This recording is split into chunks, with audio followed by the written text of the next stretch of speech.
Antibiotics కొన్ని రకాలైన జబ్బుల్ని అద్భుతంగా నయం చేస్తాయి.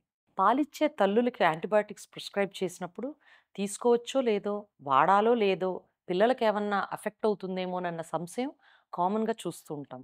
వీటిలో వాస్తవాలెంత? యాంటీబయాటిక్ ఒక డాక్టర్ తల్లికి ప్రిస్క్రైబ్ చేసే ముందు, తల్లి యొక్క ఆరోగ్య కండిషన్ ఏంటి? తల్లి యొక్క జబ్బేంటి? పిల్లల యొక్క వయసెంత? ఏమైనా ప్రిమెచ్యూర్ బేబీయా? బేబీకేమైనా జాండిస్ ఉందా? ఇవన్నిటిని కూడా కన్సిడర్ చేసి యాంటీబయాటిక్స్ ప్రిస్క్రైబ్ చేస్తాం. జనరల్‌గా యాంటీబయాటిక్స్ చాలా కొద్ది మోతాదుల్లోనే తల్లి పాలల్లోకెళ్తాయి. ఏవైతే యాంటీబయాటిక్స్ ప్రిస్క్రైబ్ చేయకూడదో వాటిని ఖచ్చితంగా పాలిచ్చే తల్లులకి అవాయిడ్ చేస్తాము. యాంటీబయాటిక్ తల్లి తీసుకుంటే బేబీకి ఏమవుతుంది? జనరల్‌గా పిల్లలకి ఒక్కొక్కసారి అలర్జిక్ రావటం కానీ, ఒక్కొక్కసారి పాలు చేదుగా ఉండటం వల్ల వాళ్ళు పాలు రిఫ్యూజ్ చేయటం గానీ, గట్ బ్యాక్టీరియా మార్పుల వల్ల లూజ్ మోషన్స్ కానీ పిల్లల్లో గమనిస్తాం. కానీ పాలిచ్చే తల్లులు ఒకటి గుర్తుపెట్టుకోవాలి. Correct antibiotic, correct dose and correct duration తీసుకోవటం చాలా అవసరం.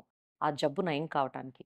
అందుకే నిరభ్యంతరంగా మీరు మీ డాక్టర్ ప్రిస్క్రిప్షన్ మేరకు యాంటీబయాటిక్స్ వాడండి. 2 థింగ్స్. యాంటీబయాటిక్స్ తీసుకునేటప్పుడు బ్రెస్ట్ ఫీడింగ్ ఆపొద్దు.